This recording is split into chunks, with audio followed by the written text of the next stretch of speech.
Hello বন্ধুরা, পাঁচমিশালি 90 থেকে গোপা বলছি। আজকে আমার নিজের লেখা একটি গল্প, ছোট গল্প, যেটা ভীষণ প্রাসঙ্গিক বলে আমার মনে হয়েছে, সেই গল্পটা আমি তোমাদের পড়ে শোনাচ্ছি। যদিও ছোট, ছেলেবেলা। আজকাল এই ছেলেবেলাটা যে কত বয়স পর্যন্ত বলা সম্ভব নয়, কারণ বাবা মা দুজনেই চাকরি করেন। সুতরাং বাছা আমার, তোমাকে টেনে বড় না করলে আমি অফিসে যাই কি করে? আমার অফিস আমাকে কতদিন বসে বসে মায়না দেবে? সুতরাং তোমার ছেলেবেলা শেষ 1.5 বছরের মধ্যে। তোমাকে পাড়ার একটা প্লে স্কুলে দেওয়া হলো, যাতে কিনা তুমি বড় স্কুলে ভর্তি হওয়ার পরীক্ষায় তালিম পাও, এবং যাতে মা বাবা এরা এই একঘেয়েমি বাচ্চা নিয়ে আধিক্যতার থেকে মুক্তি পায়।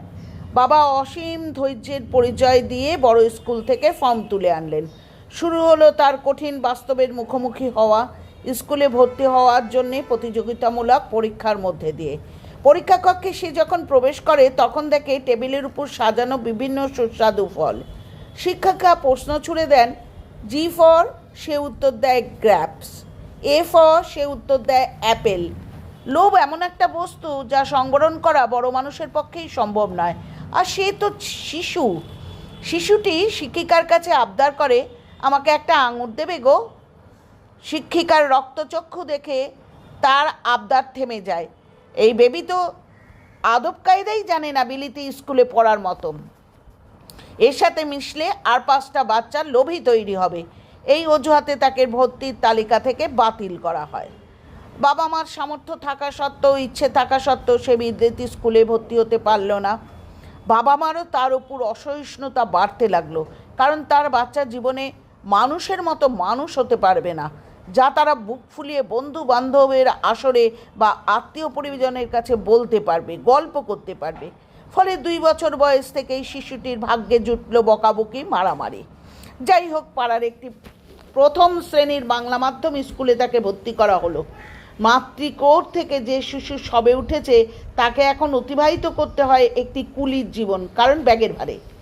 সব কিছুতেই তাকে পারদর্শী হতে হবে, কারণ বাবা মার সামর্থ্য আছে। তাকে দেওয়া হলো আঁকা শেখার জন্যে, সাঁতার শেখার জন্যে, গান, নাচ, আবৃত্তি শেখার জন্যে। কারোর থেকে পিছিয়ে পড়লে চলবে না। পড়ার সাথে সাথে সমস্ত কিছুতেই তাকে কৃতকার্য হতে হবে। একদিন মেধা নির্ধারক এক পরীক্ষায় হলের বাইরে শুনতে পেলুম, মা বাবারা তাদের পাণ্ডিত্য প্রত্যেকেই শেষ পর্বে নিজের বিদ্যেটুকু উজাড় করে দিচ্ছেন নিজের শিশুর মধ্যে। পরীক্ষা কক্ষের ভিতরে একটা শিশুর কান্নার আওয়াজ শুনে তার কাছে পরীক্ষা হলে নিরীক্ষক হিসাবে এগিয়ে গেলেন স্নেহভরা 2টি হাত তার পিঠে বুলিয়ে জিজ্ঞাসা করলেন, কি পারছো না? অত্যন্ত ভারী লেন্সের চশমা পরা শিশুটি নিষ্পাপ মুখে তাকিয়ে বলল, সে পারছে না একটি প্রশ্নের উত্তর। কোন দিনটি তোমার ছুটি? উনি বললেন, মনে করো যেদিন তুমি পড়ো না। শিশুটি উত্তর দিল, আমি রোজ পড়ি। যেদিন তুমি স্কুলে যাও না? উত্তর হলো, আমি রোজ স্কুলে যাই। উনি বললেন, রবিবারেও তুমি স্কুলে যাও? হ্যাঁ, সেদিন আমার সকালে থাকে আঁকা স্কুল আর বিকেলে থাকে গানের স্কুল। একটি বন্ডেজ লেবারের তো একদিন ছুটি থাকে, কাজের সময় বাধা থাকে। এই শিশুগুলোর অবস্থা কি তাদের চাইতেও করুন, যে কোনোদিনই ছুটি নেই তাদের জীবনে? যে বয়সে খেলে বেড়ানোর কথা, বাবার হাত ধরে আকাশের তারা গুনতে গুনতে কারোর সাথে ধাক্কা খাওয়ার কথা,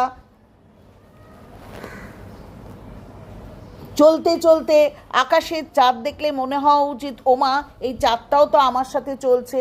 যে বয়সে গঙ্গা ফড়িংয়ের লেজে সুতো বেঁধে দেয় দোলনার কথা, বোতলে জোনাকি পোকা ভরে অন্ধকারে টর্চ বানানোর কথা, প্রজাপতি দেখলেই রং বেরঙের তাকে ধরে বোতলে ভরার কথা, সেই বয়সটাতে আমরা তার হাতে পরিয়েছি কাটা তারের শিকল, যা জেলের আসামিদের চাইতেও শক্ত হাতে বাঁধা।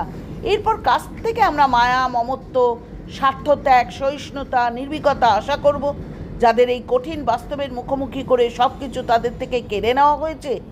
ফলে সে তৈরি হয়েছে একটি ভীরু, স্বার্থপর, পরগাছা প্রাণী। তার লজ্জাবোধ হওয়ার কোনো কারণ নেই। লজ্জা তো গোটা সমাজ ব্যবস্থার, যে সমাজ ব্যবস্থার মানুষ বানানোর নামে শিশুর কাছ থেকে তার শৈশব কেড়ে নিয়েছে, মার কাছ থেকে তার মমত্ব বোধ কেড়ে নিয়েছে। বাবার